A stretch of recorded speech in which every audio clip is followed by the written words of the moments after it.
A quick note before we get started in the video.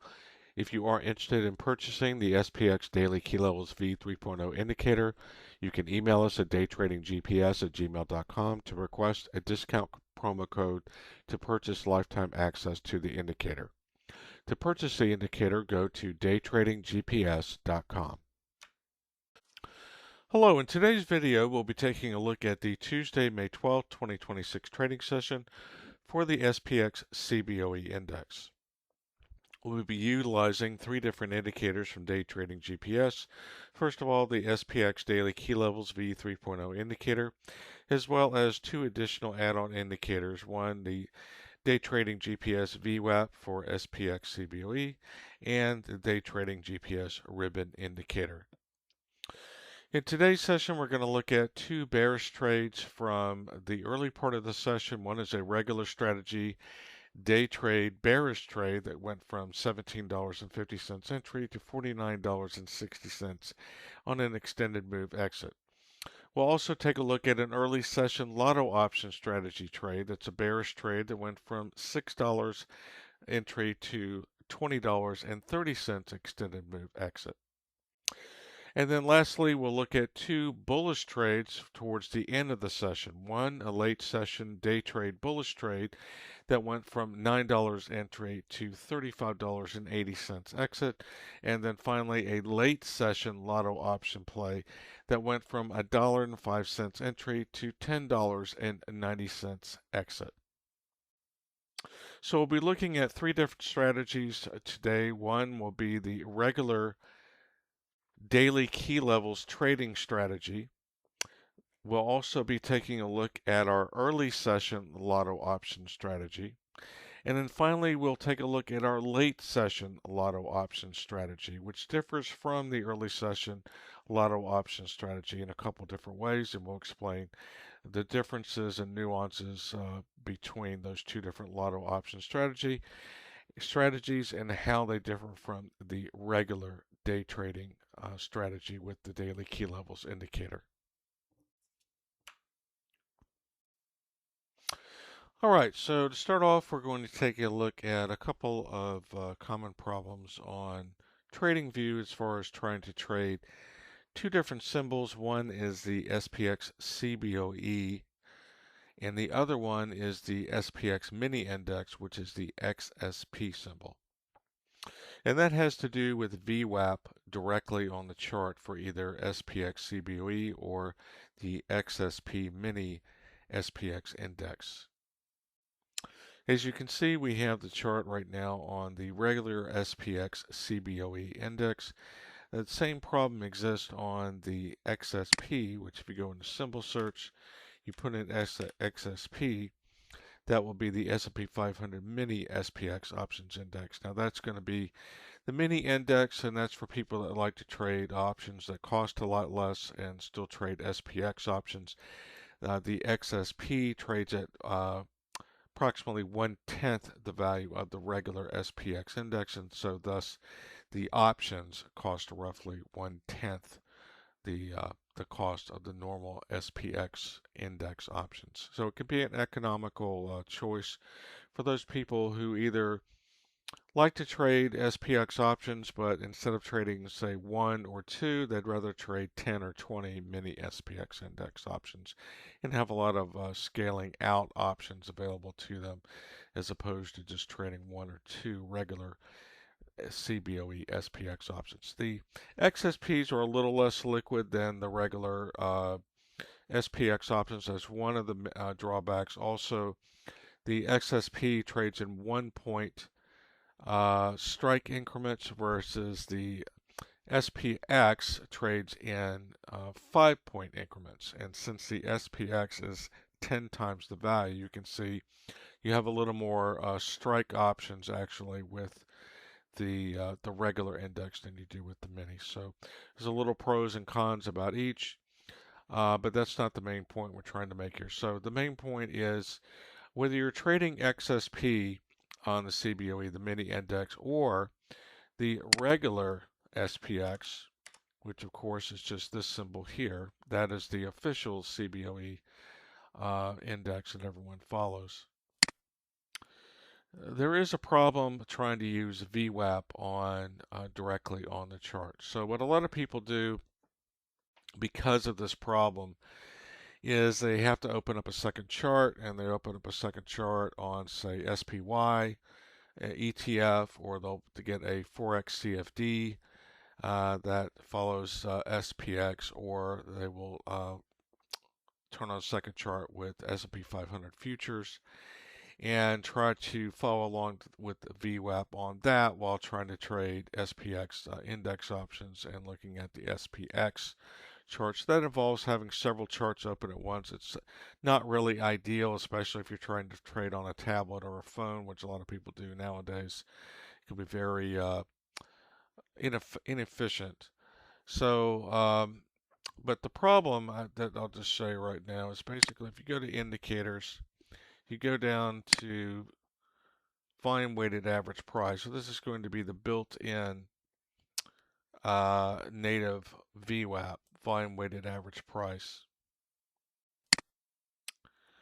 And we can also add on the other one, which is the VWAP auto anchored. Sometimes you'll see this red exclamation point come up, which explains what the problem is, no volume data. It's not showing here on the other one. However, if we go ahead and hide our VWAP right now, you can see the VWAP goes away because neither one of these VWAPs work while on the SPX CBOE symbol or the XSP. And that is because of this red exclamation point, which is not showing on this one, but it's the same reason why this one is not showing as well. It's because there's no volume data given to TradingView through the data source from CBOE Global Indices when you subscribe to real-time quotes on TradingView. So it's not really a TradingView problem. It's more of a data problem from the data vendor who does not provide, CBOE does not provide volume data on CBOE. So whether you're trading SPX, regular index, or the XSP. So therefore, when you're trying to use regular VWAPs on the chart, they're not going to work. However, when you turn on hours, it does work, as you can see here. So here you have anchor periods by session. You can also do different other anchor periods. You can change the VWAP color, VWAP line width. You have standard deviation bands, and you can also show a background highlight or an extreme 3-band moves. So it has a little bit more functionality to it as well. Of course, the main problem that it's solving is being able to have VWAP directly on your SPX CBOE chart or your XSP CBOE chart while on TradingView. The second problem has to do with ribbon indicators. So our ribbon indicator also includes a filter that you can turn on for US indices. Now you can use it without the filter, and you can also use it with the filter. So the advantage of this ribbon indicator is that you can turn on this filter. You could have two different charts up, or you could have a split screen on a single chart, and you could have filter on and filter off. And if you want to have dual confirmation from two different ribbons, one with the filter on and filter off, then you have the availability of being able to have double confirmation on your entries as opposed to the single confirmation. But the main advantage to this is just the flexibility. You can use it with the filter on or the filter off. What the filter actually does is that is more prevalent on days in which you have a medium to large or extreme gap up or gap down. And since the SPX, CBOE, and the XSP do not trade in the overnight and the pre-market, they're just basically opening every day, usually on a gap. And with regular ribbon indicators, that can present a problem on occasion, whereby the overhang sort of the hangover effect from the previous 4 p.m. close to the 9:30 open, since it does not include any overnight or pre-market action. So what this ribbon indicator allows you to do is to have a filter reset for the RTH open, in which, again, you could either use it with the filter on or with the filter off, or if you would like to see both at the same time, you can simply put it on a split screen. If you just have a single monitor, or if you have two monitors, you could put one chart on one screen with the filter on and one with the filter off. And therefore, you can either use it for dual confirmation, getting your confirmation from both with the filter on and filter off, or if you prefer just using it with either or, you can simply just use it that way. So the main advantage is having the flexibility to have all those different options available to you for a common problem with ribbon indicators and using them with indexes. Okay, so right now we'll just go ahead and turn these other VWAPs off.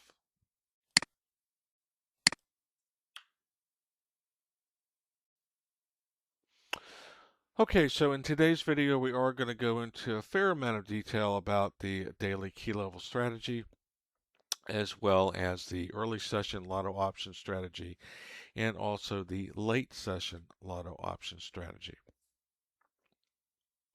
We're not going to go into, however, every detail about how the indicator works and all the other features of the indicator. So this daily key levels indicator for SPX has many different features, a lot of which we're not going to go over today, especially some of them having to do with the market structure scenario analysis that it performs each open at 9:30, at the first tick of the 9:30 open each day. The indicator performs a market structure scenario analysis each day at the first tick of the 9:30 open. And it also has extensive historical session analysis tools, which also include historical market structure labels for each of your previous sessions, as well as having availability of all the key levels and contextual key levels, all the main key levels and all the contextual key levels. Contextual key levels being the YDH, YDC, YDL, PML, and PMH, and the main key levels being the bull bear key price level, the R1 through R6, and S1 through S6, as well as the midpoint levels. Those are all available in historical sessions, as well as the historical market structure scenario labels for each particular historical session. That allows you to do quite a bit of extensive analysis as far as improving your trading over the long haul by going back and analyzing previous sessions and seeing how to improve your trading by what market structures work best with the key levels and trade setups that you prefer, which ones do not work that good with the market structure, with the key levels and trade setups that you prefer. And so that way you can trade more aggressively on days that have a market structure that favors your preferred trade setups, and then you can either trade more cautiously or avoid trading altogether on market structures that tend to not favor or do not favor your preferred trade setups at all, as far as from a P&L standpoint on an historical basis. And there are lots of other different features as well packed into this indicator. We have a full features and setup video, and that video is split up into chapters, and we're going to have a link to that particular video in the description of this video, which you can go take a look, and you have more of an extensive look in more detail about lots of different features that are included with this indicator that we normally don't go over in any of our videos, just simply because we're trying to keep most of our videos somewhere between the 30-minute to hour-long range, and it just that would just take up too much time to re-explain them each time. So it's just a lot easier for you to go look at the features and setup video for the SPX Daily Key Levels V3.0 indicator. Look at the specific chapters that cover the topics that interest you on the different features that are packed into this indicator, and do it that way. So that link is going to be in the description of this video, and we invite you to take a look at that. And there will also be some additional links to some other SPX session videos as well, so you can see how the indicator performs in other sessions as well.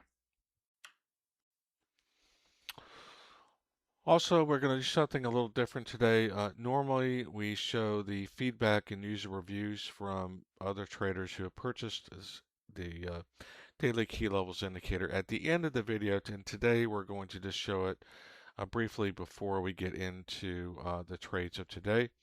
So we're going to take this time right now just to show you the reviews and feedback that we've received from traders who have purchased our daily key levels indicators and use them on a daily basis.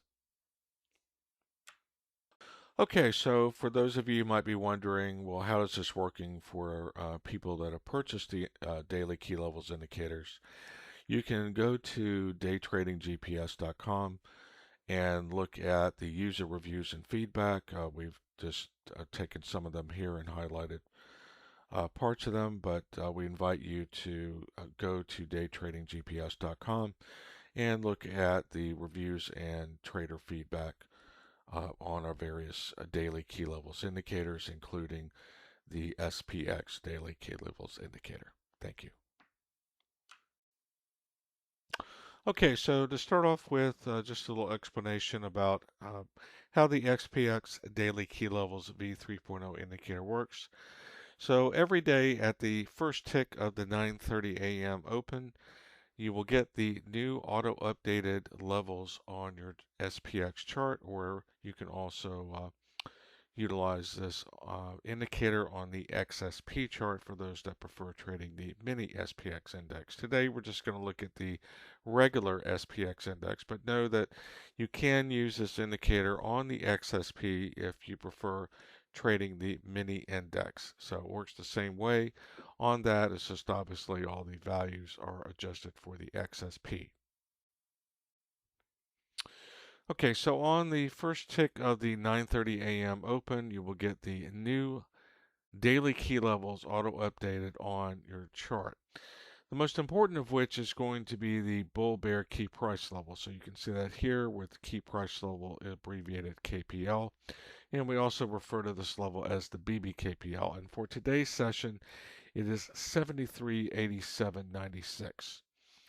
Now, above that, you have the R levels, and below that, you have the S levels. Then you also have these 5 contextual levels. You have the pre-market high, the pre-market low, and that's for today's session. Then you have yesterday's daily low, yesterday's daily close, and yesterday's daily high. That is all for the previous day's RTH session. You have 2 different tables. Both of these tables are optional. They're all independently controlled. You can change the location of them as well as the size of them, and they are independently controlled, so you can change the location of each independently. You can also turn them off, either one of them or both of them, if you prefer not to have them on your screen. So this one here has the bull bear key price level as well as the R1 through R6 levels and S1 through S6 levels. This table here has the PML, PMH, YDH, YDL, and YDC levels. This table can come in handy sometimes, especially if some of these levels are stacked right on top of each other, which on some sessions they will be. You'll see it where it may look where it looks like 2 of these are right together on top of each other and can be kind of hard to read the line labels. So this can come in handy as far as discerning the exact price here for this particular table. You'll also see here MS5 bottom overhang poke below. That is today's market structure scenario. That comes at 9:30. As I mentioned earlier, there is an automated market structure scenario analysis. So this is not the entire market structure scenario analysis, just telling you what the market structure scenario is. There's also a table that has detailed information, which is can be turned on here in the user control panel by simply going down and turning on the market scenario table. Now this is a fairly large table. It comes up first in the normal size. You can change the size of it to smaller or larger. You can also change the location of the table if you prefer to have it in a different location on your chart. As you can see here, this is the normal one. This does provide you with a lot of additional information regarding this particular market scenario for today. It will give you which one of these contextual levels to look out for, which ones are the most important in this type of market structure scenario, as well as dominant tendencies and key trading characteristics of this particular market scenario, along with other relevant information. For those that don't like having this on their chart, because it does take up quite a bit of space, we also have PDF one-page cheat sheets. When you purchase the SPX Daily Key Levels Indicator, you're going to get a very detailed, extensive user guided manual, which we're not going to show you right now. What we're showing you right now is a link to the PDF cheat sheets, which is included in that user guide and manual that you get. The user guide and manual goes over all the features of the indicator. It also has a very extensive section on trading with the indicator, and is a very detailed and comprehensive manual altogether. So you do get that with the purchase of the indicator. And also you get this link to the PDF cheat sheets. Now the PDF cheat sheets contain the same information in general as far as the core information here. However, they do include a little bit more information because there's simply more room on these cheat sheets. So it starts off with a summary page here, which just gives you which explanations and names for each of the market structure scenarios. Also gives an important note and risk disclaimer. And then you have the different PDF cheat sheets. Now you can download this onto your computer, so you could view it on your computer screen, which can be helpful, especially if you have multiple monitors. You can also print them out after downloading them if you'd like to study them in off-screen time, or you can simply print them out and have them on your desk to look at for quick reference at the open as well. Again, a main thing is that this is a way that you can look at the market structure scenarios in a different viewpoint than just having it on your chart, as we looked at earlier. So these are the PDF cheat sheets here.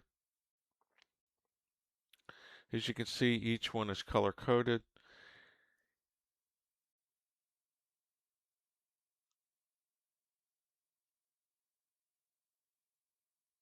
And as we mentioned, you can print them out, download them to your computer, etc. So right now, we'll just go ahead and turn this off. I'm not going to go into too much more of that. As I said, you can watch the other features and setup video, which goes into the market structure scenario analysis and also goes into how that it can also be useful not only in the current session, but also in improving your trading through looking at key levels and market structure scenarios in historical sessions through using the historical sessions tools in the indicator.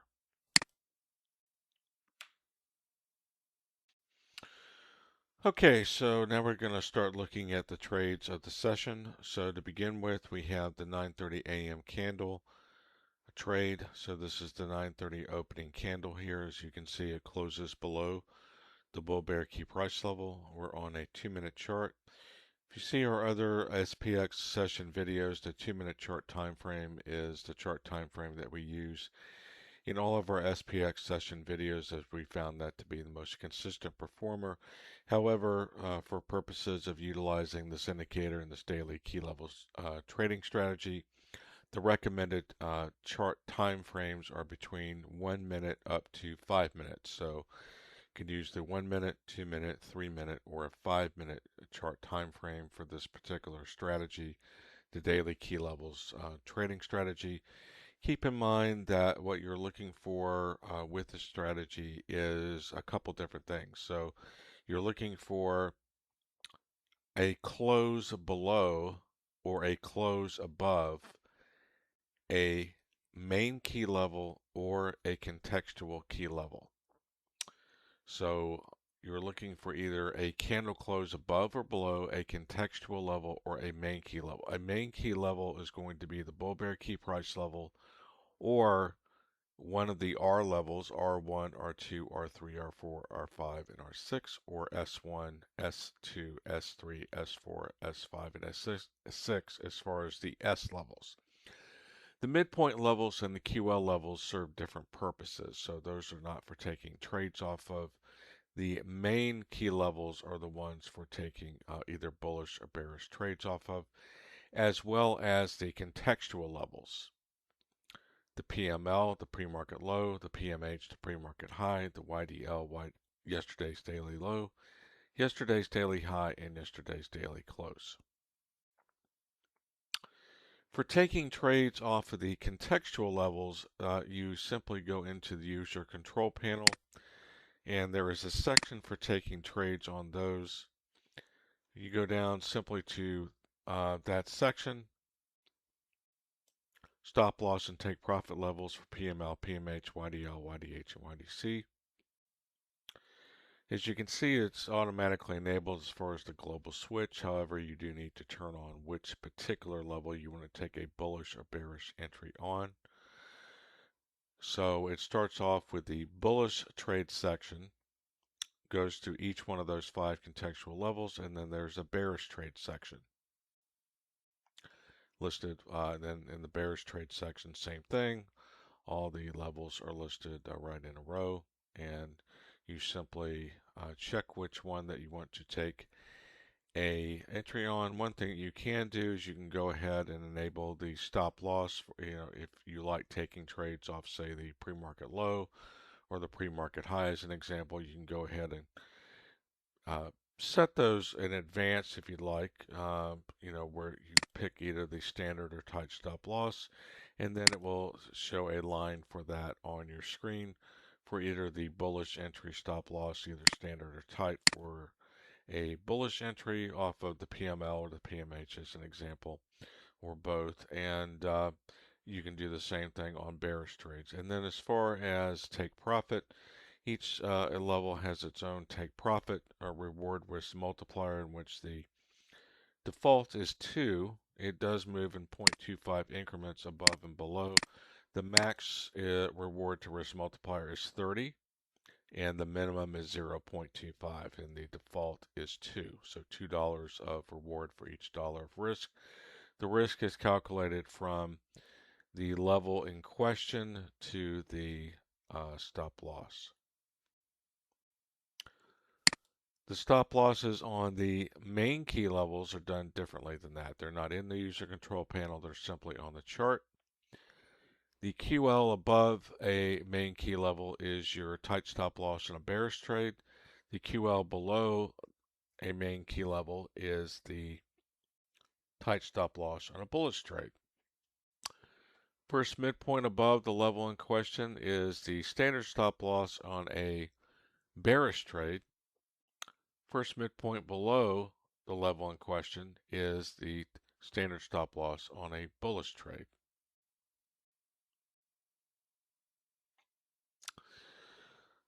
Okay, so in general, what you're looking for is a couple different things. You're looking for a close below, a candle close below, whether it's on the 1 minute, 2 minute, 3 minute, or 5 minute chart time frame. However, as we recommended, we have found that between the 1 minute and 5 minute, We found the 2-minute to be the most consistent performer. However, if you prefer a different chart time frame, that's completely up to you. Because with any chart time frame, the candle close above or below either a main key level or a contextual key level has to be confirmed by the ribbon indicator. So the ribbon indicator, if you want to think of it in this way, is sort of the equalizer of all the different time frames as far as using it for confirmation. So um, because of the fact that you need confluence with the ribbon, what we mean by confluence with the ribbon is that you are looking for, on a bearish entry, not only a candle close below a contextual level or a main key level, but you're looking for the ribbon to be all red. Ideally, you're also looking for not only the ribbon to be all red, but for the bottom part of the ribbon to be pulling away, the bottom bands of the ribbon, at least a couple of the bottom bands or more, to be pulling away from the base of the ribbon. Conversely, on a bullish trade, you're looking for the exact opposite. You are looking for a candle close above a contextual level or a main key level. And then in addition to that, for confirming that candle close for a bullish entry, you are needing a all green ribbon. And ideally, you're looking for the top part of the ribbon to start pulling away from the base. So you need those two things. If you have anything different than that, then it's a conflict of signals and it's no trade. So for example, if you have a candle close below and let's say the ribbon is partially green and partially red, well then there's no trade because we have a conflict. We don't have an all red ribbon. And of course, then ideally, even though at the very minimum you want an all red ribbon, you ideally want the bottom part of the ribbon to be starting to pull away from the base. Also, obviously, there's going to be some times where you may see a close below a key level and the ribbon is all green. Obviously, that would also be negated as well. So the ribbon has to be all red. It can't be part green, part red, and it obviously can't be all green on a bearish trade. Same thing in reverse on a bullish trade. You're looking for a close above a contextual level or a main key level. Then you're also looking for the ribbon to be all green. Ideally for the top part of the ribbon to be pulling away from the base, although at the very bare minimum it just needs to at least be all green. So we have the minimum threshold and then we have the ideal. Also, same thing applies on bullish trades. If the ribbon is part green and part red, then that negates the close above, so that there would be no bullish trade, and then you were simply waiting as price action continues for a better entry where everything is in confluence. Also, obviously, sometimes you may see a close above a key level and a uh, an all red ribbon. That also negates it because there's no confluence. So on a close above, it has to be an all green ribbon, and ideally, as we stated, one step further would ideally be that the top part of the ribbon is starting to pull away from the base in addition to being all green.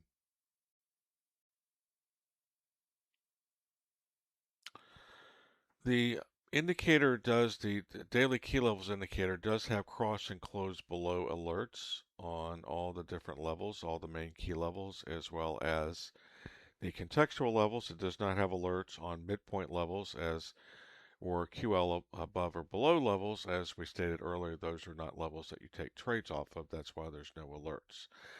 You can turn on all the alerts for the different levels in the user control panel. You can turn them on by individual level, and then they're separated by close above and close below. You also have a last filter only alert, which is kind of a decluttering filter that you can turn on, which will also give you a decluttering effect where it will only show the last relevant alert per level per alert type. So let's say if you had 10 alerts turned on, then you're just going to see the last 10 alerts, one for each one of those ones that were turned on if they were all triggered as an example. What last alert only does not mean is it's only going to show you the last alert, meaning it's just a single last alert regardless of how many alerts you have turned on. It's simply a decluttering filter so you don't see you know, overlapping labels, etc. on multiple alerts.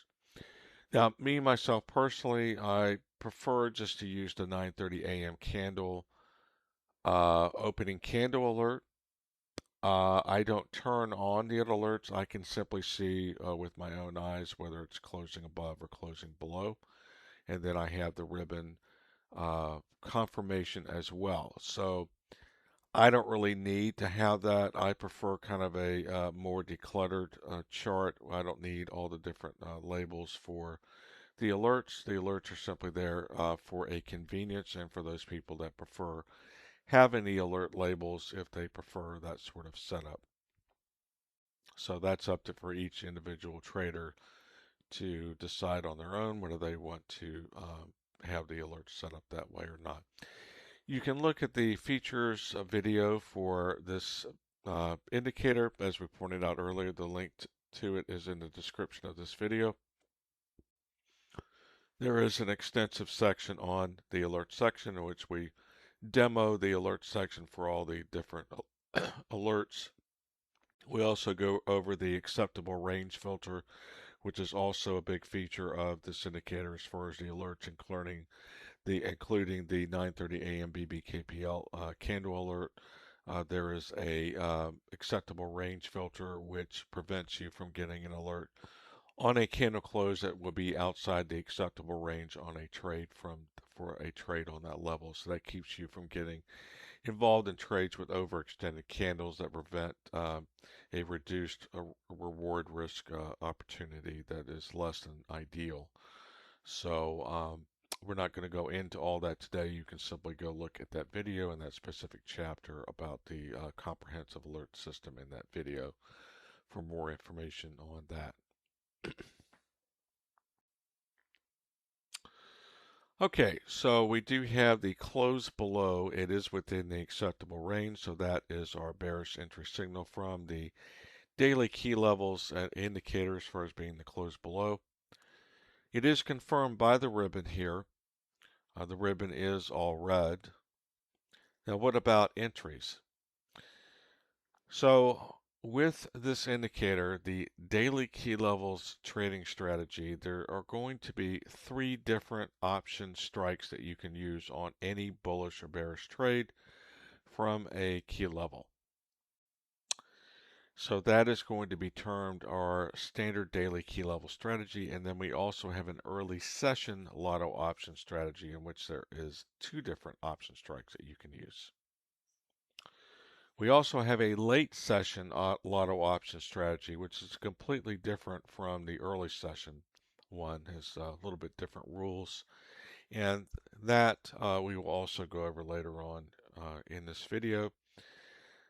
The differences between the early session lotto option strategy and the late session. The early session lotto option strategy is an alternative strategy to the regular trading strategy for doing in the early part of the session as far as accumulating profits early on in the session. Whereas the late session lotto option strategy is for using up to a certain percentage of accumulated profits within the same session to roll the dice, so to speak, on lotto options later on in the session that have become extremely cheap and can provide extreme reward risk opportunities, as we saw today, where we had a 10x on one of the lotto options in the late session.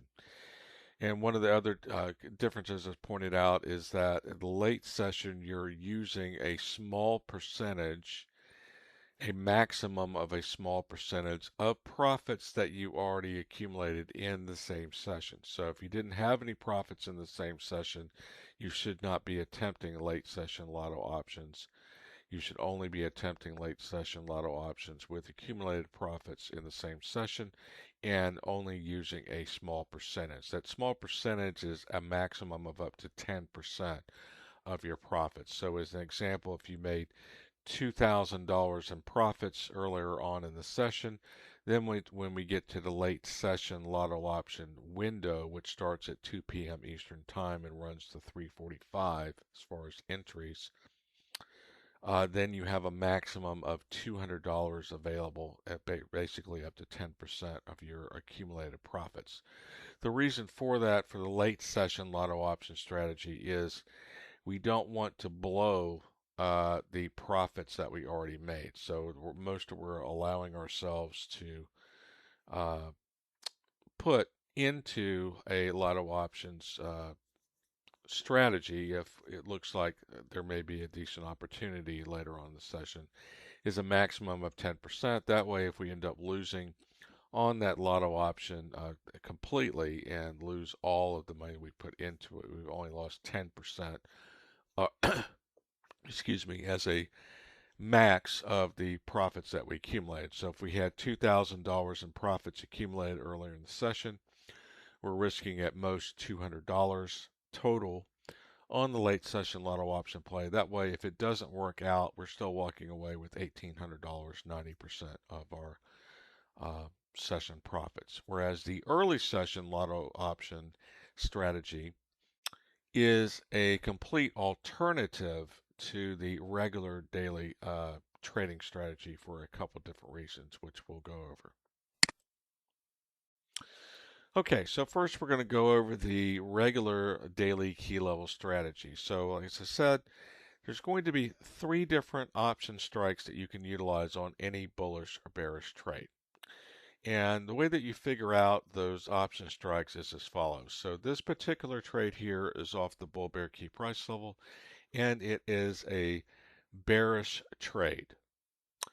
So in this case, the 3 strikes are as follows.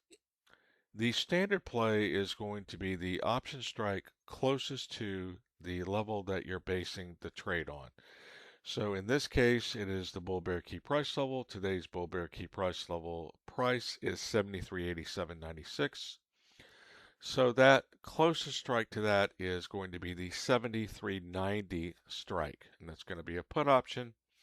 The put option can be either 0 DTE or 1 DTE. So with this strategy, you are day trading these options. You're not holding them over session to session. So this is not a swing trading strategy. This is a day trading strategy in which we are opening and closing all of our positions in the same session. We're not holding the over to the next session. We're simply trading the next session as a completely different trading session and a new opportunity to take trades if in that new session if we're in fact trading that day. So with that in mind, that's why we use either 0 DTE or 1 DTE options, because anything outside of that, since we're opening and closing our positions all in the same session, is simply just paying too much for time value that is not even going to come into play since we're not holding them over into different sessions.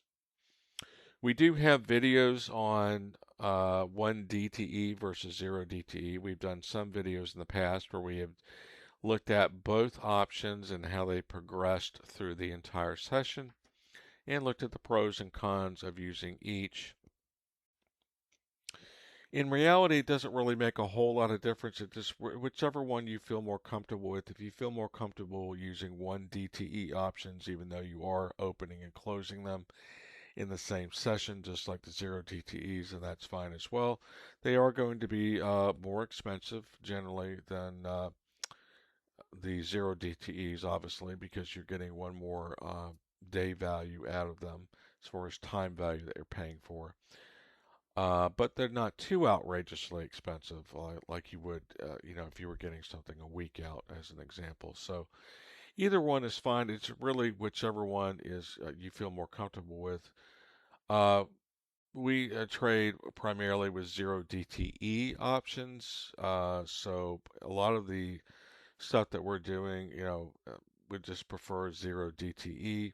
Every trader's different. Like I said, whichever one you feel more comfortable with. If you would like to look at specific videos that we've made where we go through the price differences so you can sort of get an idea of what the difference is. A lot of times the big difference comes in later in the session. Like if you're holding an option from earlier on in the session and you're looking to maybe hold some runners right into the close, sometimes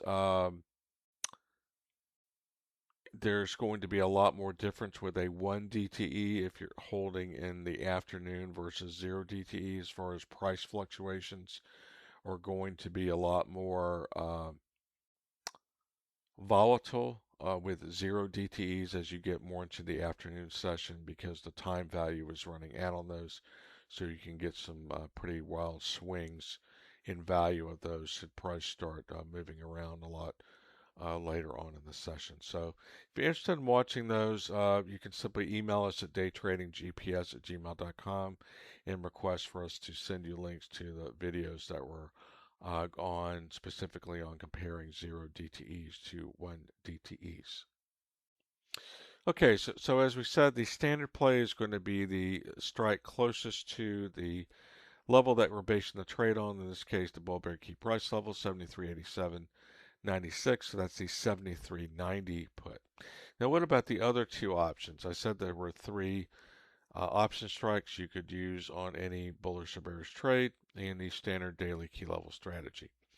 So the other strikes are as follows. So the second strike is going to be the first midpoint in the direction of the trade away from the level that we're basing the trade on. In this case, we're basing it on the BBKPL level. It's a bearish trade. We look down, first midpoint is this level here, mid BBKPL S1. And this level here, if we extend this out, 73.7968. So that's going to be the 73.80 strike. Now, what about the third one? That's going to be this S1 level here, 73.7140. As you can see, it's also up here. It's a little partially blocked by some of these candles here. 73.7140. So that's going to be the 73.70. So we have 73.90, 73.80, and 73.70. You're entering on the candle close on this 2-minute candle here. So on the candle close, you have the ask prices here. The 73.90 is $17.50. The 73.80, $12.90, and the 73.70, $9.50. Now the stop losses are going to be the same regardless of what strike you use. The stop losses are based on the level that you're taking the trade from. In this case, the BBKPL, it's a bearish trade. So the tight stop loss, if you prefer that, is going to be the QL above the BBKPL. If you prefer the standard stop loss, it is the mid BBKPL R1 level. So it's going to be the first midpoint above on a bearish trade.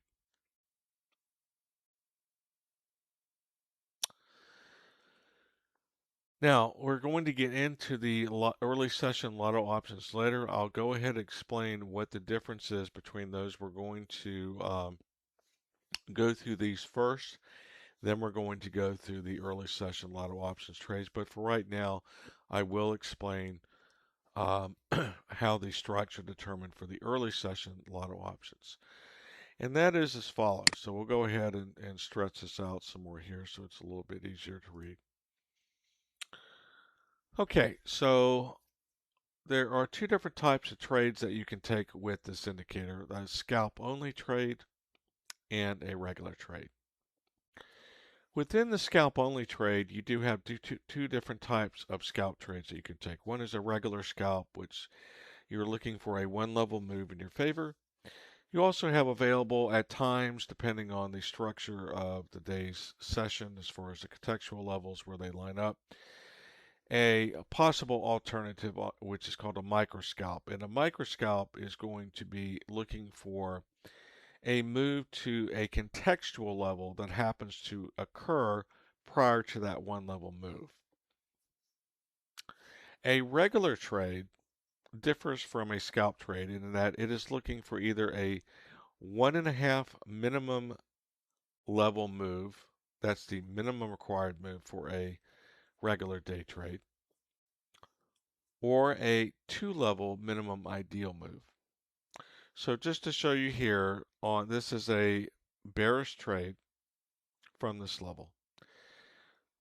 So a 1-level move is to S1.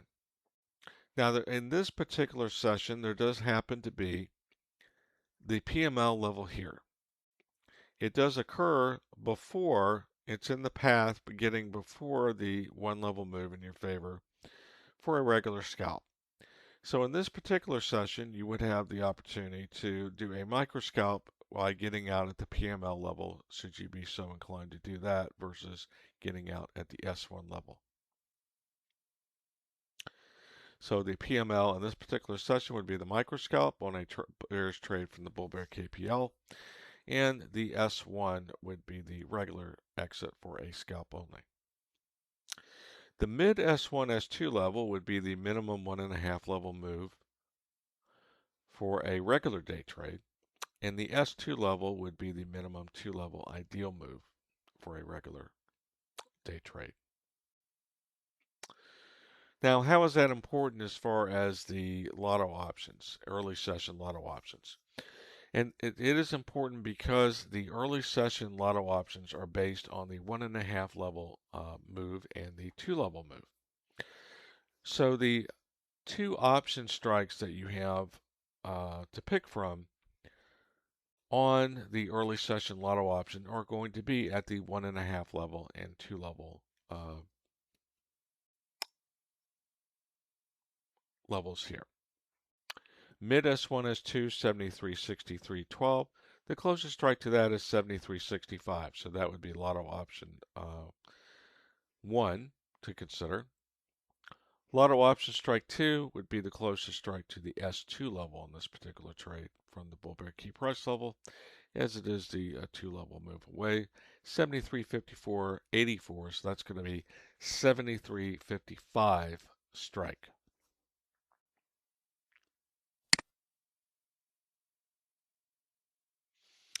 Okay, so now we're just going to go to the progression of these 3 standard strikes here, and then we'll move on to the early session lotto. Then we'll follow up by looking at the bullish trade later on in the afternoon with also the lotto late session lotto option trade.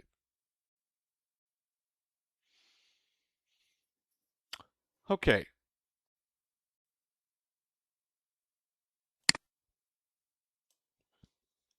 Here we have the 956 candle here. This 956 candle here comes down, wicks through, and hits the S1 level. As you can see, it does back off after hitting it. However, it does hit it, and that is our trigger for the exit. So we can either exit on the touch of that level or on the candle close. Another thing you have to keep in mind, we pointed this out on our futures daily key levels videos.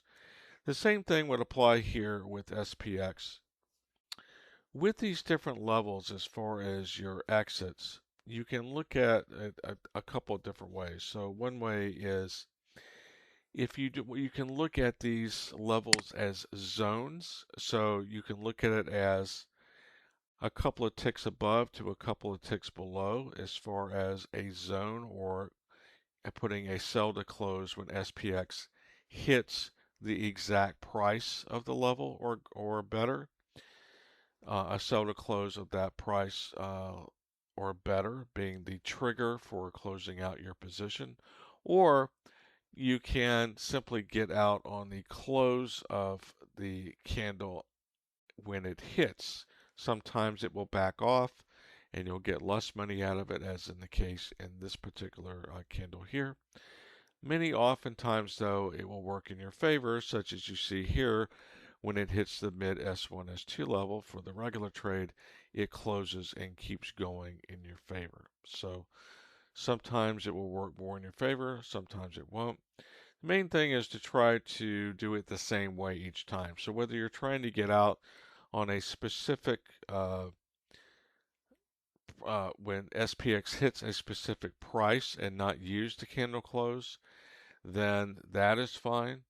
It's just best to probably do that on a consistent basis, or if you prefer to get out on a close of the candle, then using that on a consistent basis. Just one way, using it consistently the same way over and over again.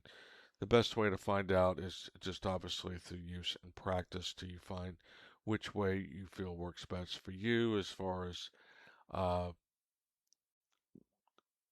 exiting your entries and doing completing the process of exiting and managing your trades. Okay, so this is the 956 candle. We have the bid prices here on the candle close. The 73.90 is 22.30, 73.80 16.70, and the 73.70 $12.40. And remember the price paid here 17.5, now we're up to 22.3. 12.9 here, we're up to 16.7. 9.50 here, we're up to 12.4. Now, as we talked about earlier, here is the 10:30 a.m. candle, and this hits the mid S1, S2 on a regular trade. So this is a 1.5 level move. The one level move is completed from the bull bear key price level to the S1 level. So it's calculated from the level that you're basing the trade on. One level in your favor in the direction of the trade, that is the S1 level. Now on a scalp, you're exiting 100% of your position. You are not changing your stop loss. You are simply exiting your position, and then you're either going about the rest of your day and quitting trading and just going to do something else the rest of the day, or you're then looking for another trade opportunity later on the session if you are continuing to trade. So on a scalp, you're looking for the quick in and out. If you prefer, like I said, if the opportunity is there where you want to take a micro scalp instead, the micro scalp level, the contextual level, needs to be far enough away from the entry for a risk reward. So if this PML was basically up here, closer to where this executed at here on the close of this candle. So let's say it was very close to the close of this opening candle here, then we would not want to use a micro scalp then, because the contextual level is simply too close to the executed entry for the risk that we're taking. If it's a decent amount away like it is here, that's fine. But if it's too close, then you would not do that. If you're looking to a scalp, you would just get out at the one level move. Now, a 1.5 level move in your favor, that is the minimum required threshold for a regular trade. So that's going to be the mid S1, S2. Again, this is the level we're basing the trade on. This is the direction of the trade. This is a one level move. This is a 1.5 level move, mid S1, S2. And we have the hit here on the 10:30 a.m. candle. Bid price on the close of that candle, $31.70. As you can see here, we were in at 17.5. So that is a little bit over $1,400 profit now for that particular one. 12.90 here up to 24.2. That's just under $1,200 profit for that one. 9.50 here to 18. That's almost a double on that one. So that's roughly about $850 profit on that one.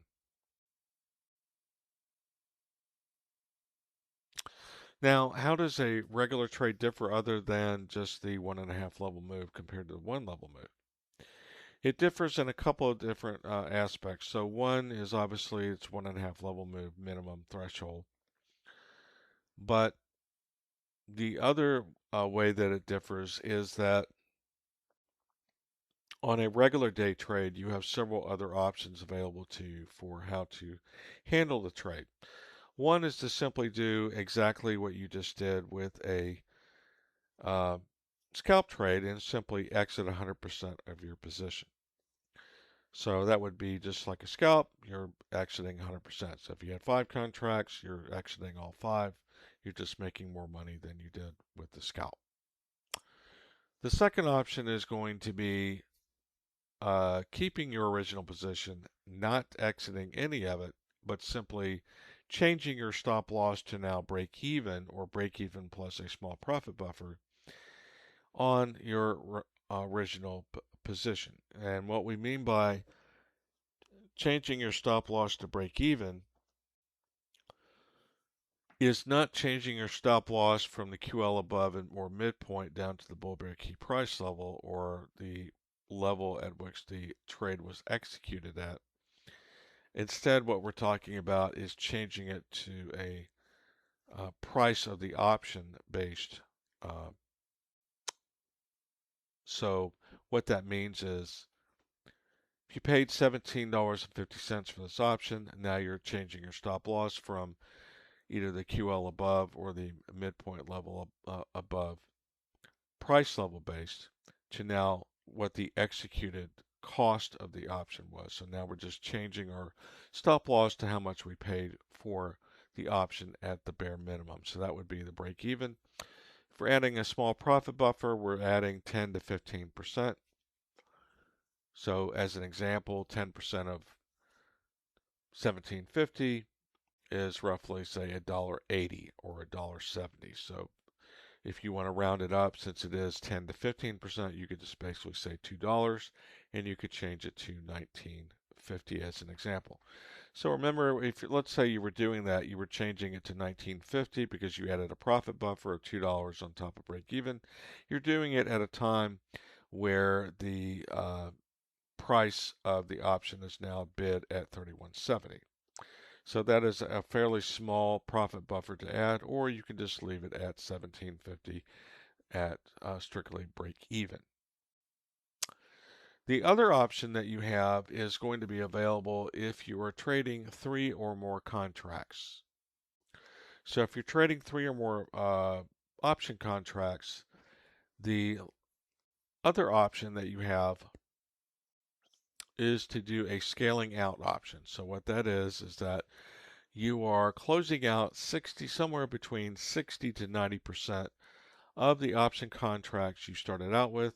When it hits the 1.5 level move in your favor, you're collecting that profit, closing out 60 to 90%, and then on the remaining runners that you have left over, you are then adjusting your stop loss to break even, the price you paid for the option, or break even plus the small profit buffer.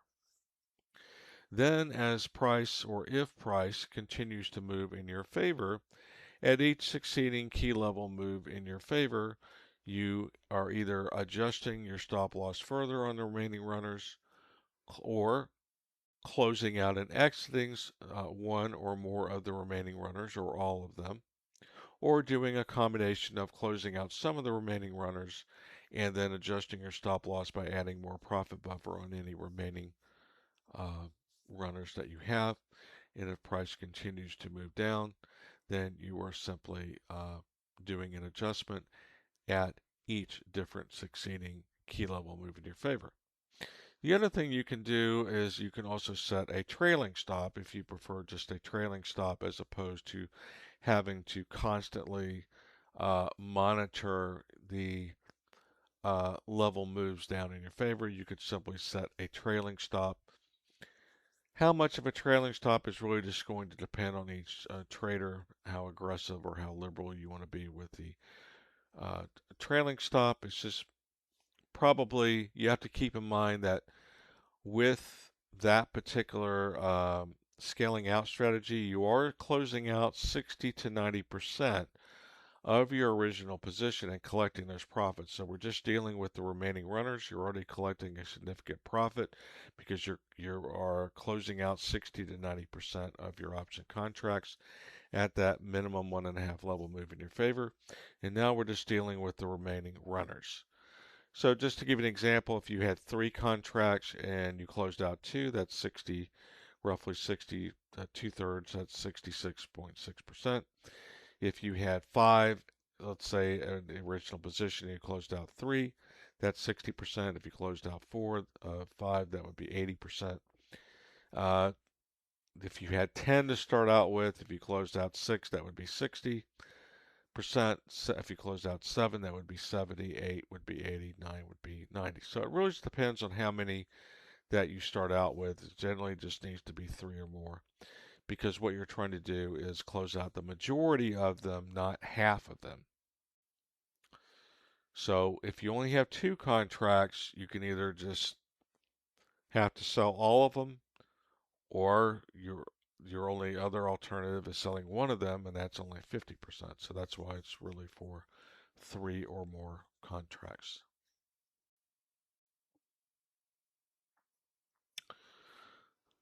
Okay, the next move comes to the S2 level. So we get a hit of the S2 level. And on this S2 level hit, we have the 73.90 bid 34.30. The 73.80 is 26.50. The 73.70 now $19.90.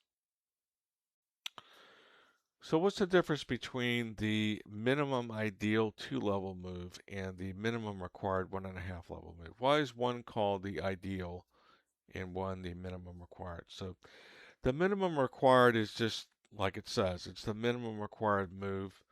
It separates it from a scalp trade in order to trigger all those different trade management options. So that's the minimum move. The reason that the 2-level move is called the minimum ideal move is that in a normal year, in a normal volatility environment, so we're not talking about a year where we have a complete market meltdown, like let's say, like when Bush was president and we had the Lehman Brothers collapse and we had this whole financial collapse going on that was over a significant period of time, where we had heightened volatility over long periods of time.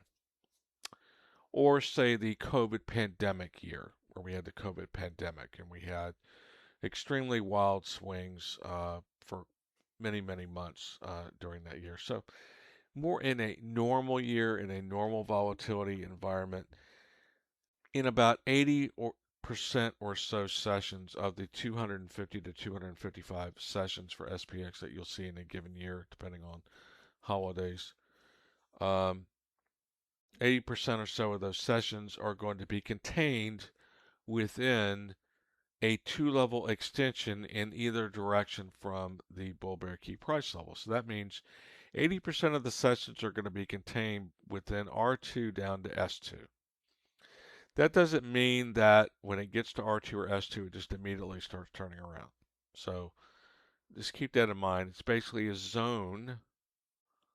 So it may go a little bit above, a little bit below. Today, it goes down to mid S2, S3 as an example. So in 80% of the sessions, you're going to see price be contained within R2 down to S2. What about the other 20% of the sessions? The other 20% of the sessions are going to be comprised of 2 different types of sessions. One type is going to be lower volatility, choppy, compressed, really going nowhere, the whole session type of sessions, in which it will struggle to even get past the midpoints, the first midpoints of the bull bear key price level, and then will generally be contained within R1 down to S1, and many times will even struggle to get outside of this range.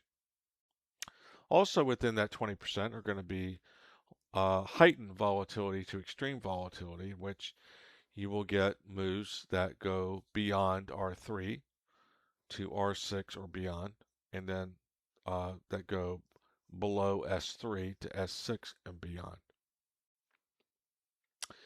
But in about 80% or so of those sessions, you are generally going to be contained within a 2-level extension from the bull bear key price level in either direction. So that's why the 2-level move is considered the ideal 2-level move and termed that versus the 1.5 level minimum threshold move. And that also applies to the other levels as well. So even on days, for example, where it's moving past S2 or down to S2, and then we have a turnaround, well, then you have S2 back to the bull bear key price level as an example of another 2-level move. Now, it can move beyond that, but as we said, most of the action in 80% of the set is going to be contained within R2 down to S2. That doesn't mean that all your trades have to occur from the bull bear key price level in either direction. That's just where the range is going to be in the vast majority of sessions in a normal year. Excuse me. If you're taking trades off of other levels, it basically works the same. So let's say you were taking a bearish trade off of R2. R2 down to the bull bear key price level is a 2-level move. You might get an extension, further than that. It may move all the way back down to S2, and that would be a full 4-level move from R2. And the same thing in reverse. You have a S2 to S1's 1-level move, 1.5 level, 2-level, 2.5 level, 3-level, 3.5 level, 4-level. Main thing to keep in mind, containment within this generally 80% of sessions.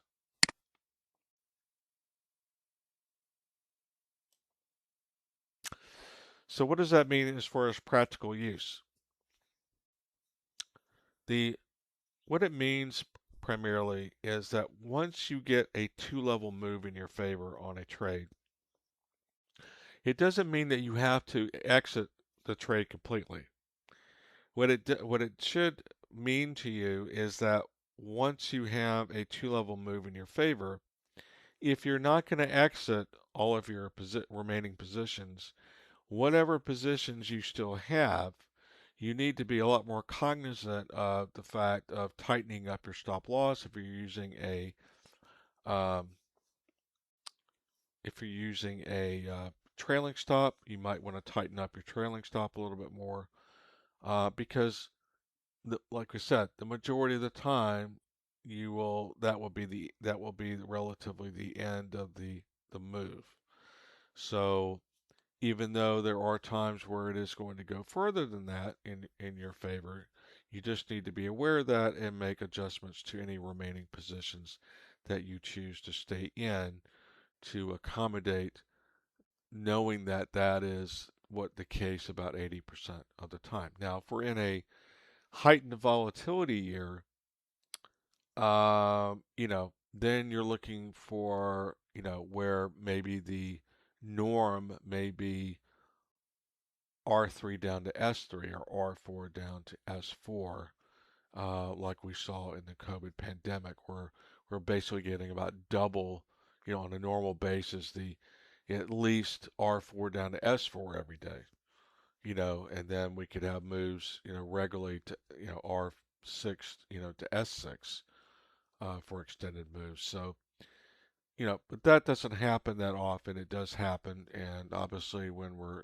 involved in it, it's usually due to some sort of world event of some kind, or some sort of crash, or some sort of other event where it's going to be fairly obvious. And then you'll have these aberration days every now and then where you'll have some news that comes out, or you'll just have something that happens to do that, or it could be just because one or more large institutions just decides that they're going to unload a bunch of their positions that day, or that they're going to start really accumulating rapidly for some reason, major positions, and then we get a huge short squeeze.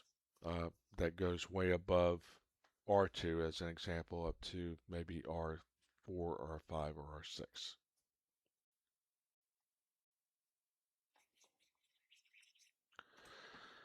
Okay, so on the S2 hit, 1034,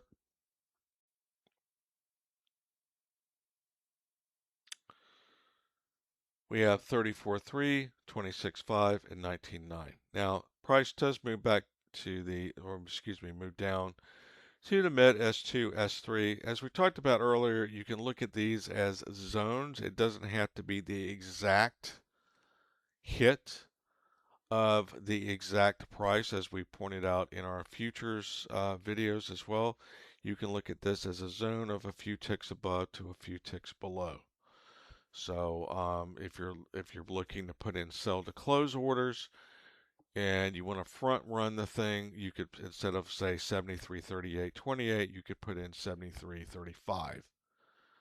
Excuse me, not 73.35, 73.40 would be front loading this one. 73.35 would be below it.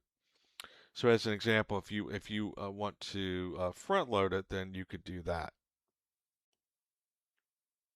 Just, where you're getting out, just stopping short of that level. Or you might be the kind of trader that wants to just get out, on the touch of the level, on the exact touch of the level, or you want to just do it on candle closes. The main thing is to find the exact process that you prefer and then stick with it on a consistent basis, not changing it all the time. So know all the different options that are available as far as exiting the trade and how to treat it as a zone. Then in use and practice, you can, over use and practice, come up with what you like as your preferred method for having your specific details of your system, whether you like to slightly front load or you like to just put it in at the exact level amount, and that just comes to use and practice. All right, so when it goes down to this zone here, the mid S2, S3, we have 49.6.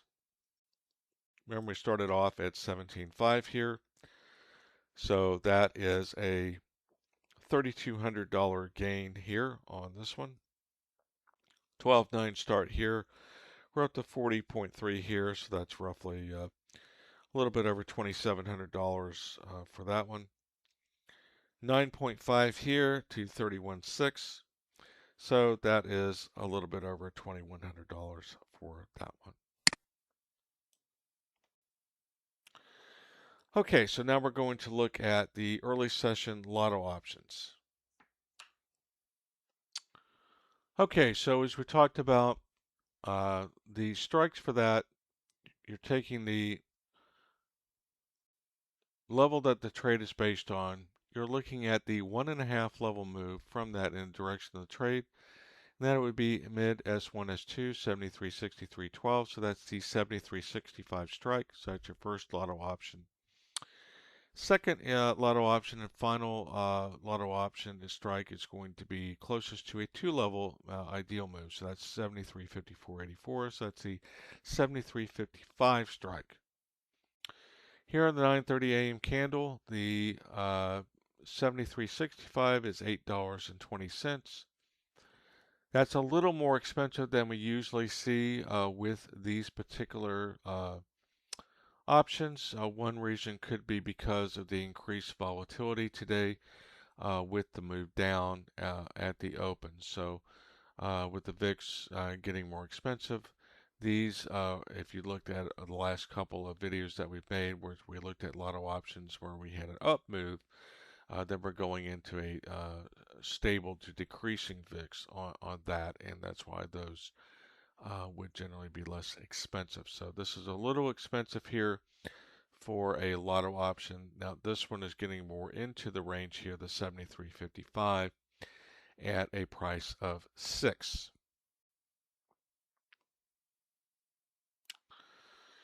So the difference in the lotto option strategy, or at looking at it as an alternative to the normal strategy, we'll just take a look at the prices from the other ones right now and compare. Okay, so here are the previous prices that we were looking at earlier in the video for the 73.90, 73.80, and 73.70. So these were the standard daily key level strategy strikes. And let's just take a quick comparison here to the lotto options. So here you have 1750 for the 73.90s, 1290 for the 73.80s, and 950 for the 73.70s. So in this particular session, the first lotto option strike is 73.65, not too far away from the 73.70, so therefore the price not too far away. So this is 820. And then we have the 73.55, which is 6. So the way you have to look at this is as follows, as far as determining whether you want to consider doing the early session lotto option strategy, just from a risk-reward standpoint. And that is as follows. So if you remember our stop losses, you have the tight stop loss because we're taking a trade from the bull bear KPL, a bearish trade. QL above, and the standard stop loss is midpoint above. So when you're trying to look at this, it's generally best to look at it from the viewpoint of the standard stop loss. With the standard stop loss, basically earlier on in the session, or at least in the morning part of the session, if price happens to reverse and go back up and hit the standard stop loss, generally speaking on these options here, you're going to be looking at a loss, and it really just depends on the where the VIX is at, whether the volatility is increasing or decreasing or basically stable during the early part of the session, and a couple of other factors, but somewhere in the zone of say 35% to 60% is going to be the loss on the cost of the option versus hitting the standard stop loss sometime in the morning part of the session should price basically go back up and reverse. It would be a lot worse later on in the session, say price was just creeping along, not really going anywhere, and you're holding this option all day, and we're getting into the afternoon session, and then it finally does hit your stop loss later on in the session, then the loss is going to be a lot worse because now you're getting a lot more time value being evaporated from the cost of that option early on in the session as well. So what we're talking about here is early session comparison. So somewhere between 35 to 60%. We've already done some back testing with this before we came out with this program as far as the initial stop loss. It is better to use in the initial stop loss the levels as opposed to some arbitrary percentage of the cost of the option. So the levels are the initial stop loss. If we are adjusting our stop loss later, as we saw with the regular trade, once it meets a threshold, then we're adjusting our stop loss from a levels-based stop loss to the cost of the actual option, how much the option costs us, and then we're moving our stop loss to break even based on how much it cost us at that time. But to begin with, we're using levels. We're not using a percentage of the amount we paid for the option as the initial stop loss. However, in general, if in the morning part of the session, if price is going to reverse back up and hit the standard stop loss in the early part of the session, in the morning part of the session, you're looking somewhere at a loss of 35 to 60%. Just depends on a couple different factors. For purposes of this discussion, we'll just say it's 50%. 50% of $17.5 is $875. 50% of $12.9 Let's just round this to 13. We'll call it $650. 50% of 950 is $475. So when you're looking at a lotto option alternative, you're looking at the cost of these options versus in total versus the possible expected loss should it hit a standard stop loss earlier on in the session. So here we have a possible $875 loss, here 650, and here 475. So here we have a cost of 820. As I said earlier, this is a little expensive for a lotto option. So if you looked at our other session videos recently, you've seen where this price is a lot less on the first lotto option strike. You're generally looking for these to be $6 or less, so, sort of in the low sixes or less for both of them, either one of them. You know, this might be high fours to low sixes. This one might be somewhere between 3 to high fours, as an example, normally. Today it's 820 and 6. So if you are going to consider these, then this would probably be a better alternative here, but compared to these here, just simply from a cost standpoint. So what you're looking at is if I lost the total amount via, that's why it's called a lotto option. If I lost the total amount of either one of these compared to what I would lose if I hit the standard stop loss on this, if I lost 50%, then you're looking at, is this a better alternative?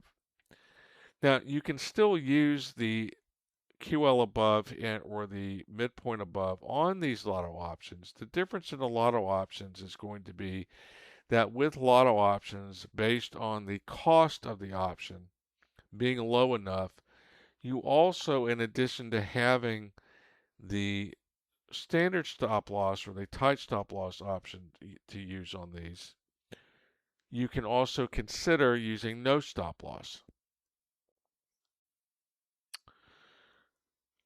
The reason that you can consider using no stop loss as an option is simply based on the cost. Now, these are getting a little too expensive to consider using that, so if you were going to do that, you would probably only want to consider it on this one, and even this one is getting a little expensive for that. So that's generally more if their cost is, say, somewhere in the 3, 4, 5 range, if to consider that. So I'm not telling you that you should use no stop loss with this. I'm just simply saying that on lotto options, you do have an additional stop loss option that you can look at, which is to use no stop loss if the cost is low enough on the option. If the cost is not low enough and you're actually going to enter into a lotto option, then you should instead still use the standard stop loss options, and then you're just going to end up having less at risk than you would with either one of these down here. All right, so let's just see how these play out here. So we have 820 on the S1 hit, the scalp only hit, it's now 1060. So that's $240 profit on the mid S1, S2 hit. Regular trade threshold 1540. So the cost of 820, that is now $720 profit. On the hit of the S2 level, $17.10. Cost was $820, so that is basically $890 profit. And then on the 7365, we have 2760. Cost $820, so that's basically just slightly under $2,000 profit. Now on this one, cost of 6 when it hits the S1, $7.70. $170 profit when it hits the mid S1, S2. $11.10, that's $510 profit. Here on the 7355, we have $12.40, so that is going to be $640 profit. And here we have $20.30 of the hit of miss S2, S3, so that is going to be $1,430 profit. Okay, so now we're going to take a look at the bullish trades later on in the session after we had a flip of the ribbon.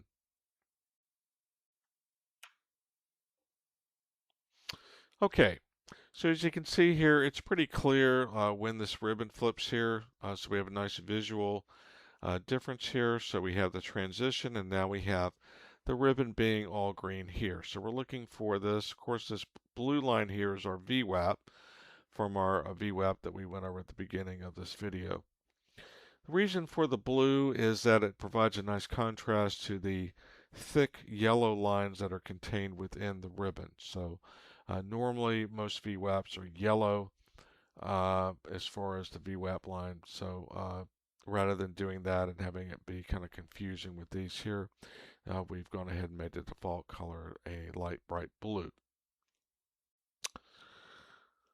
Okay, so as you can see here, it's finally gone back up to VWAP. It is now above the VWAP, and now it is above both of these thick yellow lines within the ribbon. The ribbon is all green, and the ribbon, top part of the ribbon, is starting to pull away. Here's our next key level here, S1. 73, 71, 40. It's a little easier to see here on this table. It's a little covered up here. As you can see here, we're above the VWAP, ribbon all green. We're starting to get a close above here. So basically here we have a close above. We also are trying to get back above the PML.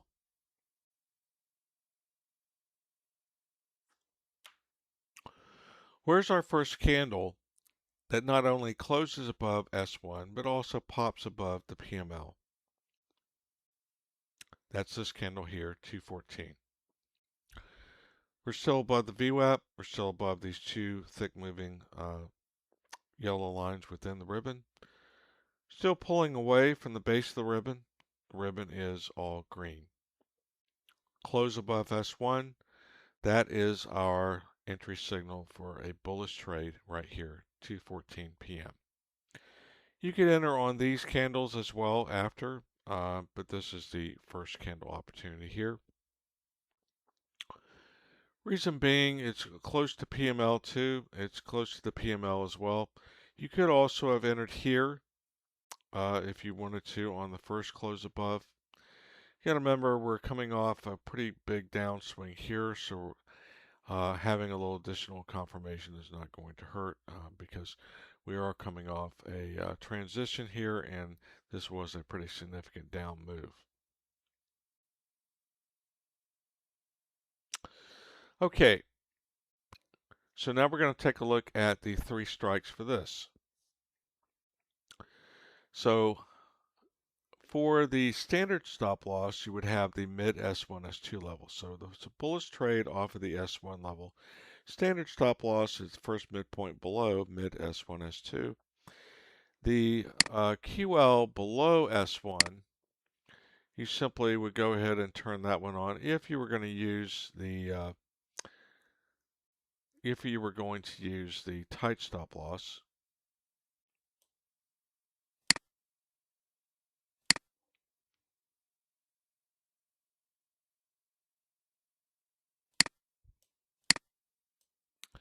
Remember the entries here, 214. QL below S1 here, midpoint below S1 here. Tight stop loss, standard stop loss. What are our three standard strikes? First strike closest to the level that we're taking the trade on, S1, 73, 71, 40. So that is going to be the 73.70 call strike. Look in the direction of the trade, first midpoint level above, since it's a bullish trade, 73, 79, 68. So that's going to be the 73.80 call. So we now have the 73.70 call, the 73.80 call, and finally we have the BBKPL level. That is one full level away in the direction of the trade. So that's going to be our third option strike in the standard daily key level strategy. 73.90. So we have 73.70, 73.80, and 73.90. Now, what about lotto options here? Well, now we're moving into the late session lotto options. The difference in the late session lotto option strategy, one of the main differences is that late session lotto option strategy is only for if it's only available, excuse me, if you already have accumulated profits from this particular session. The early session lotto option strategy is an alternative to the standard one for starting out the session to start generating profits. It just provides a opportunity for a lesser priced option and has possible additional stop loss options available for use with that, depending on the if the cost of those options are not too high. However, the late session lotto option is different. We're running out of time. First off, the late session lotto options window starts at 2 p.m. What that means is that from 2 p.m. and the window ends at 3:45 p.m. What that window means is that that's the window of opportunity for opening trades. For opening trades that consider lotto option trades. 3:45 cutoff still allows us 15 minutes to the end of the session. With late session lotto options, you're looking for 0DTE only. You're looking for very low priced options. You're looking for, and this is where the whole lotto option mentality comes from, you're looking for options that if you were to lose the entire amount, it's not going to be that big of a deal. Obviously, we'd prefer not to lose any money at all. But you have to look at late session lotto options like you are not going to use a stop loss option at all. You're looking for low priced options.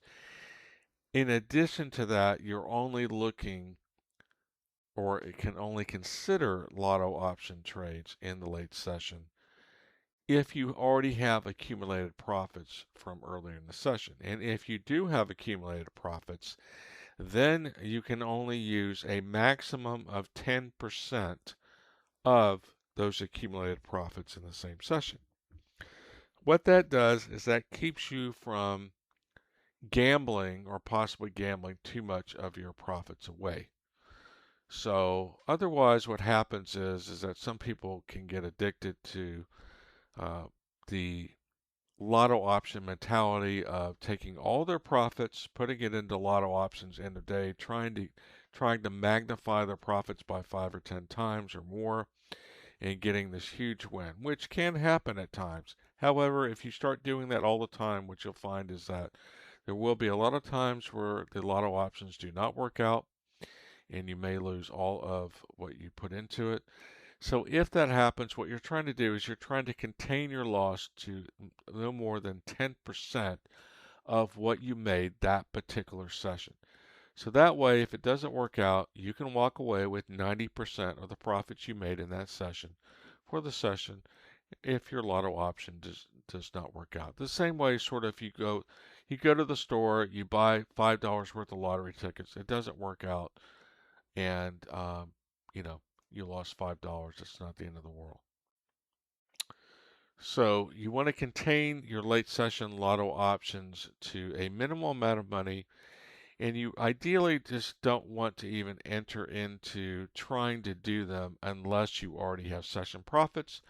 If you do have session profits, then cap the amount that you're willing to put into late session lotto option plays to a max of 10%. So as an example, if you have $2,000 accumulated profits, you now have up to $200 to put into lotto options in the late session. Okay, so the same thing is going to apply with lotto options in the late session as far as the strikes. You're looking for strikes that are going to be 1.5 to 2 levels away.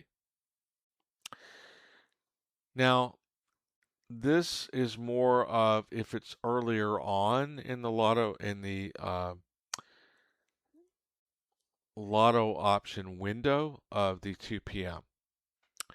Keep in mind that if we're getting more towards the 3 p.m., 3:15 p.m., 3:30 p.m., going into 3:45 p.m., then you're generally just looking at the cost of the options in general. You're not looking at it the same as we're looking at it right now. The only reason we're even considering a regular strategy here is because of the time, 2:14. This is basically just slightly into the lotto option window, and we still almost have 2 hours left in the session. So that's the only reason why we're considering the full gambit of trades here. If there was no opportunity, if price had basically gone down, we had a mixed ribbon here, and let's say it just went sideways, and then at the end of the day, the last 20 or 30 minutes, then we finally got a green ribbon, things started looking in a different direction. At that point, you're only looking at lotto options only, not any standard option plays at all. There's just not enough time left. If you already have lots of profits from earlier in the session, and there's only 20, 30 minutes left in the session, you should only be looking at lotto option plays only. And then what you're really looking at that point is really just the total cost of the options in general. And at that point, you're really just looking for something that is in the $2 at most range, more like $1 or less range if there's only that much time left. So under $2 for sure.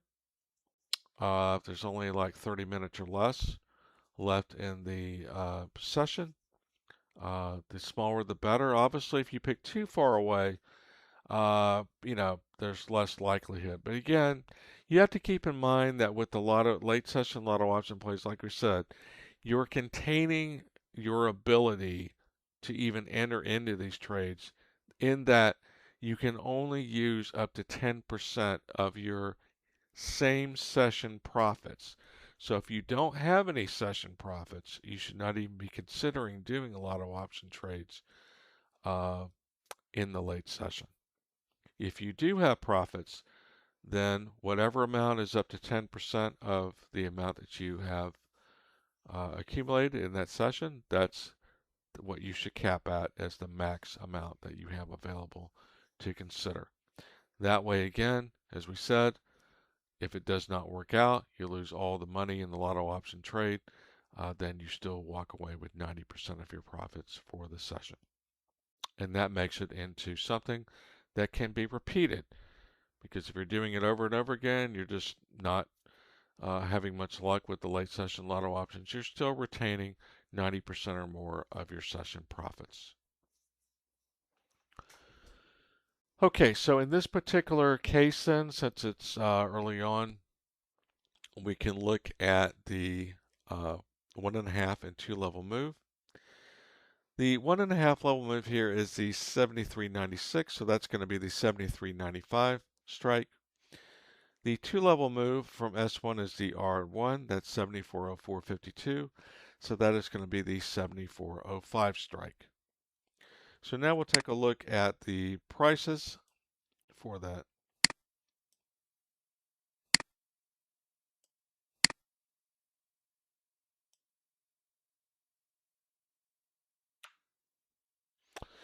Okay, so we're looking again, we have the 2:14 p.m. entry here. Remember we had the 73.70, the 73.80, and the 73.90. So the 73.70 is $9, 214 ask. 73.80 is $4.10. The 73.90, $1.65.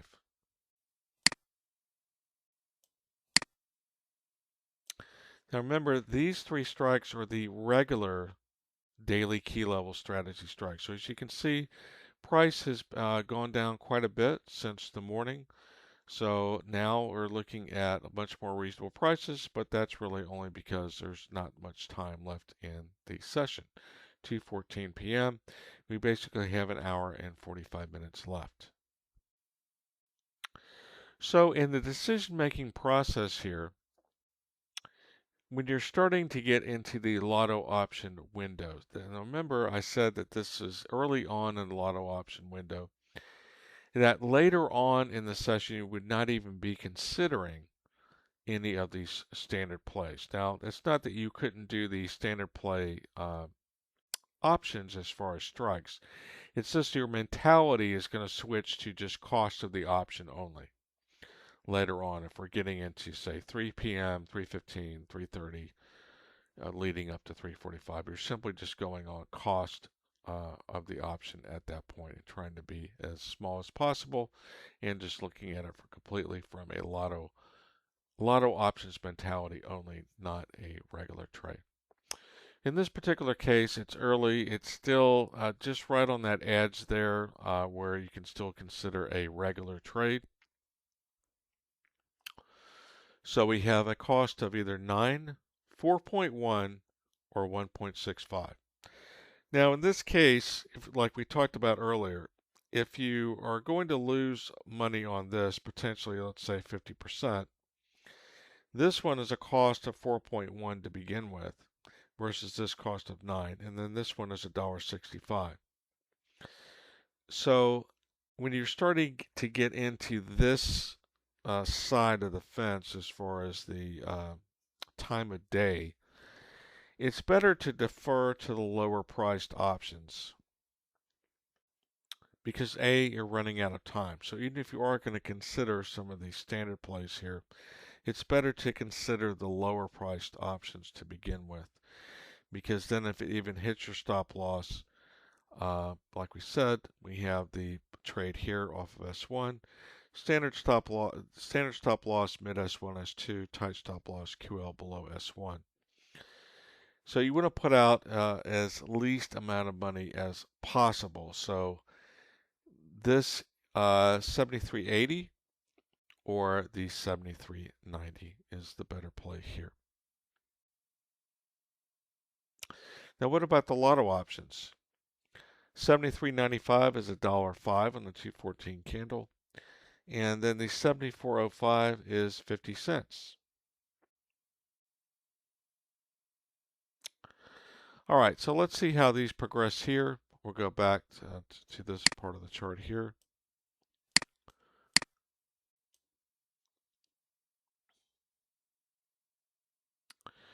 $2.14 here. Now here we have a contextual level that is before the one level move in our favor. So remember, as we talked about early on, if we have a contextual level that is far enough away from the executed entry, and it is before the one level scalp move in our favor, you can use this as a micro scalp. So if you were going to do a micro scalp and you just wanted to exit out of one of these positions on a micro scalp, you have the YDL level here. If you're going to do a regular scalp, then you finally get that opportunity here on the 3:10 p.m. candle here on the hit of the bull bear key price level, and it is one full level away in the direction of the trade from the trade level that we're basing the bullish trade on, the S1 level. So on the 3:10 candle here, on this cost of this lotto option that was $1.05, it is now $2 on the bid. This one was pretty far away. It was 50 cents cost. It's now up to 55 cents. Some of this has to do here with how far it was away and that it's almost taken an hour for it to get there. So keep in mind. Whereas here, it hit this at this microscalp at 2:26 p.m. So that's roughly 12 minutes later. So basically 6 candles later, it's hitting the microscalp. Now we don't have the ones for that one here because we're just focusing on the regular scalp only, just to show you what happens here. But as you can see here, the quicker that it happens, the more profit you're going to have. So you have a surge here. These prices probably be a lot better than the price here because we're going into end of day. This is almost an hour later.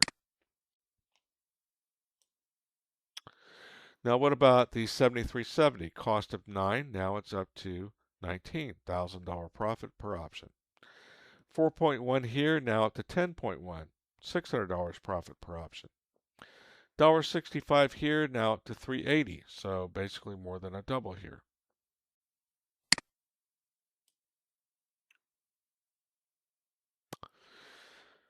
Now, we hit the 1.5 level move right here, 3:32 p.m. So this is one level move here to the bull bear KPL, 1.5 level move here to mid BBKPL R1, 3:32 p.m. 3:32 p.m. The 73.95, remember, started at $1.05, now $6 on the candle close. 74.05, $1.40, almost a triple on that one. 73.70 started at $9, now it's at $29. So that is a $2,000 profit. 73.80, 4.1, now up to 19.2, that is $1,500 profit. $1.65 start here, now 9.9. So that is roughly a little bit over $800 profit.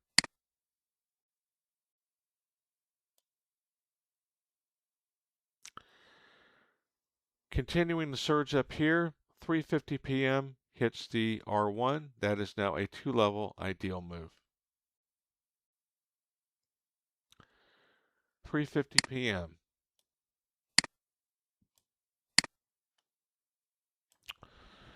Started out at $1.05 here. Mid price, close of the 3:50 p.m. candle, $10.90 after having a high of $11.60. 74.05 started at 50 cents. Now $2.45 on the close of that candle after hitting a high of $2.95.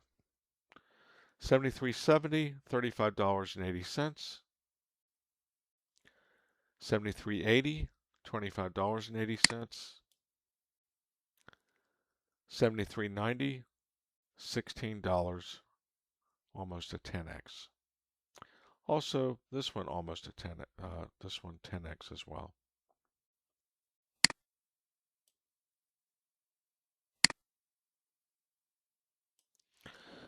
Okay, so that's going to wrap it up for today's video. If you would like to purchase this indicator, you can send us an email at daytradinggps@gmail.com. And you can also specify whether you're looking for a promo code just for the SPX Daily Key Levels V3.0 indicator, or whether you're also looking for an additional promo code for the Day Trading GPS VWAP for SPX CBOE and the ribbon indicator as well. So let us know if you do send an email whether you're looking for a promo code just for the SPX indicator or whether you're also looking for the add-on, a promo code for the add-on indicators as well. If you did like this video, we'd appreciate it if you'd hit the like button, as that helps us out with the YouTube algorithm, so we'd certainly appreciate that.